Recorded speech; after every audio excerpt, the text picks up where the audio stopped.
మీకు ఇంకా బాగా తెలుసు కేసీఆర్ గారు బీఆర్ఎస్ గురించి నుంచి 2009 వరకు ఉన్నాను నేను ఎస్ఎస్ఎల్ స్టేట్ ప్రెసిడెంట్ ఉన్నాను.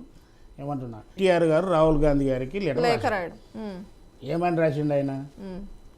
చేతి గుర్తుకు ఓటేస్తే అధికారం ఇస్తే చేతగాని ముఖ్యమంత్రిని పెట్టినావు. మరి చేతనైన నోడు ఎవడో చూపెట్టు, నువ్వు చెప్పు పలానా వ్యక్తి చేతనైన అని పేరు రాయి.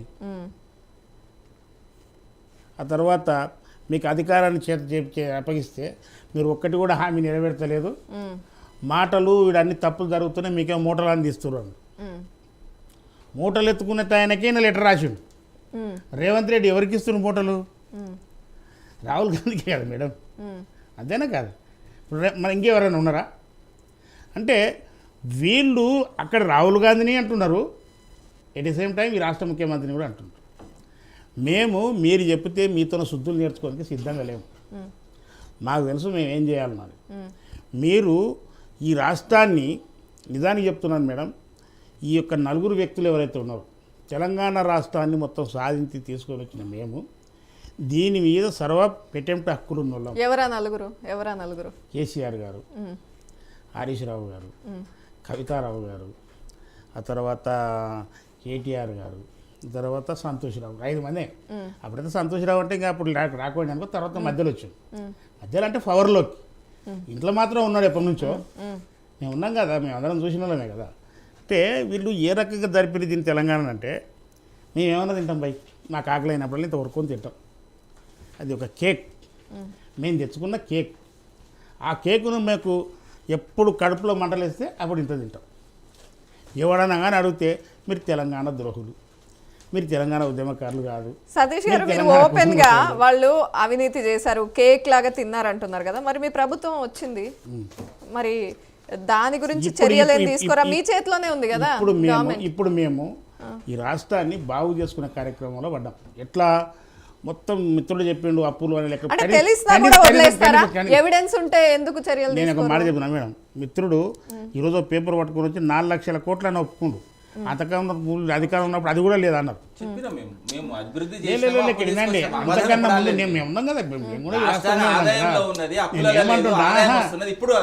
ఏమంటున్నా మీరు పేపరు ఈరోజు వైట్ పేపర్ నేనేమంటున్నాను మూర్తి, ఇప్పుడు మీరు అధికారంలో ఉన్నప్పుడు ₹1 చేయలేదన్నారు, అప్పు చెప్పలేదు వీళ్ళు. అసలు అప్పు అని ముచ్చటనే రాలేదు. ఏం చెప్పుకుంటూ వచ్చారంటే అమెరికా అప్పు చేసింది, జపాన్ అప్పు చేసింది, మాట్లాడుకోవాలి. వాళ్ళు ఎన్ని చెప్పినా రేవంత్ రెడ్డి గారికి కాంగ్రెస్ పార్టీకి క్లియర్ గా తెలుసు అప్పు ఎంత ఉంది అని.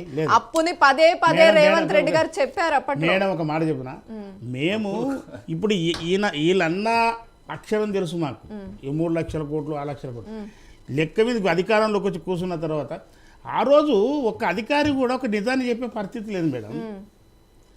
అంటే వాళ్ళు చెప్పిన నెంబరే తెలుసు, కానీ ఇప్పుడు అది కూడా కరెక్ట్ కాదు. ఇంకా ఉంది.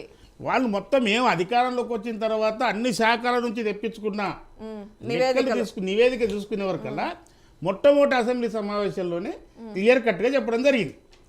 ఇది పరిస్థితి, రాష్ట్రంలో ఇంత అప్పు ఉన్నది, దీనికి ఇంత వడ్డీ కడుతున్నాం, ఈ రకంగా నడిపించే పరిస్థితి అని క్లియర్ కట్గా చెప్పారు. ఓపెన్ చేసి చెప్పినాం. వాస్తవానికి ఇది పరిస్థితి 10 సంవత్సరాల కాలంలో. ఇక దీన్ని ఈ కష్టాల్లో ఉన్న ఈ రాష్ట్రాన్ని గట్టెక్కించుకుంటూ రావాలి. వాస్తవానికి పాపం టీఆర్ఎస్ నాయకులకు అప్పుడు ప్రభుత్వాన్ని నడిపిన కేసీఆర్ గారికి కానీ కేటీఆర్ గారికి కానీ అందరికీ కూడా తెలుసు మేము అప్పులు చేసి పెట్టిన మాట వాస్తవము. దీన్ని నెక్స్ట్ ప్రభుత్వం కానీ ఎవరైనా కానీ వస్తే దీన్ని నడపలేరన్న సంగతి కూడా తెలుసు, వాళ్ళకు నడపలేరన్న సంగతి కూడా తెలుసు. కనుకనే ఈ రేవంత్ రెడ్డి గారు ఈ కాంగ్రెస్ ప్రభుత్వం ఓపికగా నిదానంగా ప్రజాప్రభుత్వం కనుక కాంగ్రెస్ పార్టీని ప్రజలు నమ్ముతారు, ప్రజలు ఏం చెప్పినా కూడా కాంగ్రెస్ పార్టీ ఇది నిజాలు చెప్తుంది, నిజంగా పనిచేస్తుంది అనే సంగతి తెలుసు. కనుక వాళ్ళు తిరుగుబాటు లేకుండా సమాధానంగా అర్థం చేసుకొని వాళ్ళు ప్రశాంతంగా ప్రభుత్వ పాలనలో వాళ్ళు కూడా భాగస్వాములు అవుతారు. ఈ అవుతున్న దాంట్లో వీళ్ళకి కడుపు మండుతుంది. ఏమంటారు వీళ్ళు నోరు తెరిస్తే 420 6 గ్యారెంటీలు. ప్రజలు మమ్మల్ని వచ్చి ఎందుకు నిరోధిస్తలేరు? 6 గ్యారెంటీలు ఇవ్వలేదు, మాకు గ్యాస్ సిలిండర్లు ఇవ్వలేదు, ఫ్రీగా రావట్లేదు, కరెంటు మాకు 200 యూనిట్లు ఫ్రీగా రావట్లేదని అంటే ప్రజలందరూ హ్యాపీగానే ఉన్నారు, ఓన్లీ బీఆర్ఎస్ పార్టీయే మీ మీద బురద జల్లుతోంది, రాజకీయం చేస్తోంది అంటారా? అదొకటి. మేము 10 సంవత్సరాల కాలంలో ఇలా పాలనలో మేము ఉన్నాం కదా మేడం, ప్రజలు ఉన్నాం కదా. ఎవరన్నా ఆందోళన చేపట్టాలనుకుంటే కన్నా వాళ్ళని రాత్రిపూట వచ్చేసి పోలీసులు ఇంటికాడ ఇంటి ముందర కూర్చుని ఇంటి నుంచి బయటకు వచ్చే పరిస్థితి లేదు. కానీ వీళ్ళను సెక్రటరీ దాకా రానిచ్చారు. సెక్రటరీ దగ్గర వచ్చి ఎదురుగా కూర్చొని ధర్నా చేస్తారు. వీళ్ళు అసలు ఇందిరా పార్క్ కాడికే రానియని వాళ్ళు. ఈరోజు మేము ధర్నా చేసుకునేది అనేది మానవ హక్కుల్లో ఒక హక్కు, అది స్వేచ్ఛ హక్కు.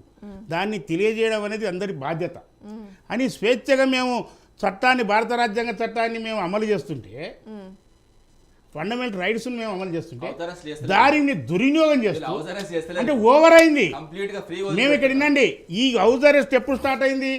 మొన్న నుంచి మేడం, నెల రోజుల నుంచి, నెల 15 రోజుల నుంచే. అంతకన్నా ముందు అంతకన్నా ముందు అంతకన్నా ముందు మేము ఎవరిని ఏమనలే, మేము ఎవరిని కూడా ఏమనలే. మేము ఆందోళన ఇప్పటికైనా ఆందోళన చేసే వాళ్ళని మేము యథాచేతగా చేయమట. కానీ ఆ స్వేచ్ఛ వికృతి రూపం దాల్చి మనుషులను, అధికారులను చంపేటంత స్థాయికి వెళ్ళిపోవడం, అప్పుడే ఇంకా మేము కన్నీరు చేయవలసిన పరిస్థితి వచ్చింది. అంటే లా అండ్ ఆర్డర్ కంట్రోల్ తప్పుతుంది. వీళ్ళు టీఆర్ఎస్లు ప్రతిపక్షాలు దీంట్లో ఇన్వాల్వ్మెంట్ అయ్యి ప్రభుత్వాన్ని పూర్తిగా మరి లా అండ్ ఆర్డర్ కంట్రోల్ చేసేటప్పుడు గాంధీ గారి ఇంటి వరకు వెళ్ళి అనుచరులతో ఎంటర్ అయ్యే వరకు అది కంట్రోల్ చేయడమా? లా అండ్ ఆర్డర్ కంట్రోల్ చేయడం మేము ఏమంటాడు మేడం, నిలదీసే వాళ్ళు, అడిగే వాళ్ళు మేము ఆ యొక్క స్వేచ్ఛ అనేది ఇటువైపు ఉంటుంది, ఇటువైపు ఉంటుంది.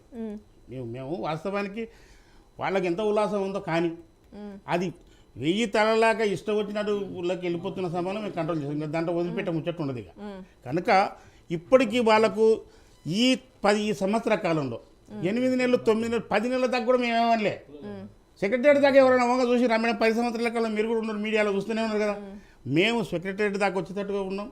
ఎవరిని కూడా మేము ఇబ్బందులకు గురి చేయలేదు. ఆ ప్రజలు స్వేచ్ఛగా మాట్లాడేటట్టు చేసినాం. ప్రతిపక్షాలు దాంట్లో ఇన్వాల్వ్మెంట్ అయ్యి వాళ్ళ రాజకీయ లబ్ధి కోసం ఎప్పుడైతే వ్యూహాలు అన్నీ వాళ్ళు పక్కదారు పట్టిస్తున్న సమయంలో మేము చర్యకు దిగినాం. ఇంకోటి వీళ్ళు ఏదైతే ఇక్కడ ఒక ముఖ్యమైన విషయం మాట్లాడాలి. ఢిల్లీకి వెళ్ళారు, పర్యటనకు వెళ్ళారు, ఏ అంశాల మీద వెళ్ళారు, రాష్ట్రానికి ఏం తీసుకురాబోతున్నారు, ఇంకా ఏం చేయాలనుకుంటుంది కాంగ్రెస్ పార్టీ?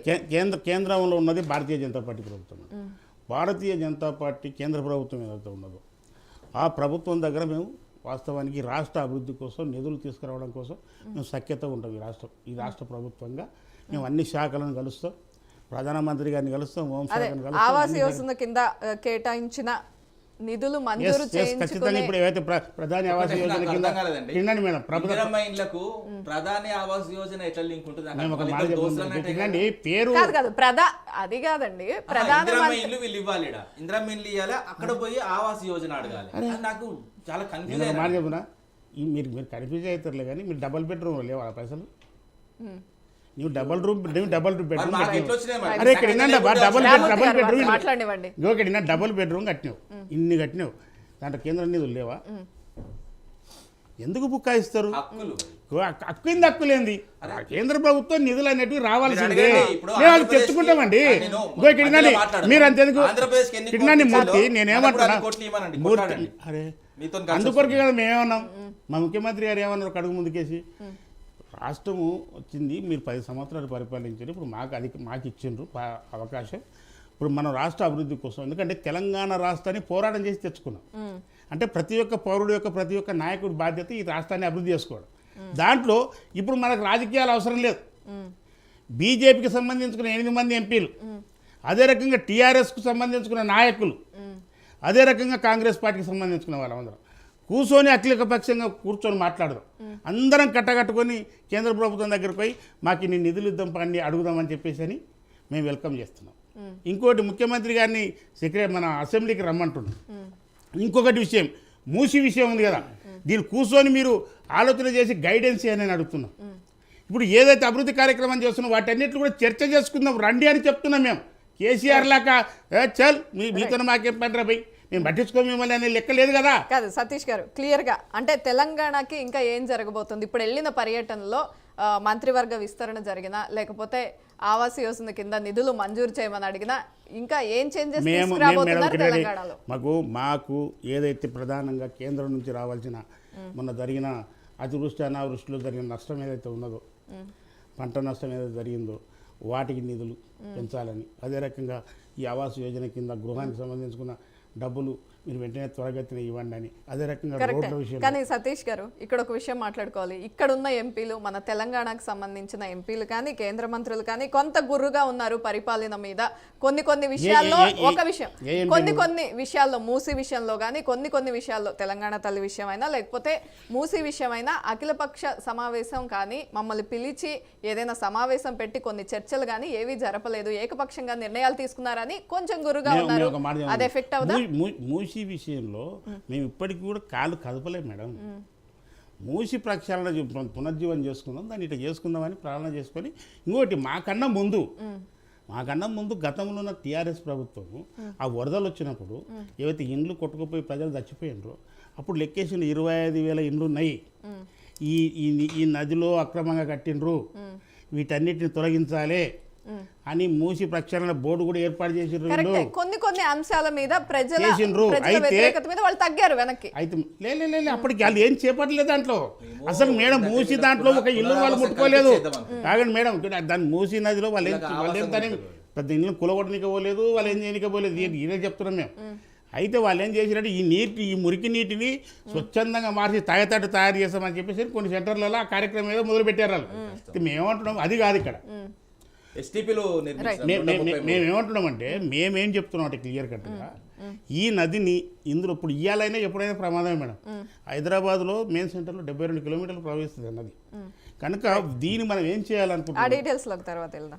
అయితే మేడం దీనికి మేము ఆహ్వానిస్తున్నాం. ఇప్పుడు ఖచ్చితంగా ఇంకా దాని ప్రణాళిక స్టార్ట్ కాలేదు, దానికి డిపిఆర్ రిపోర్ట్ తయారు కాలేదు, ఏది కాలేదు. వీళ్ళందరూ కూర్చొని ఎట్లా చేద్దాము కానీ చేయడం మాత్రం ఖాయం. రైట్. సాయి కిరణ్ గారు పక్కనే ఉన్నారు. బీజేపీ ఎలా చూడబోతోంది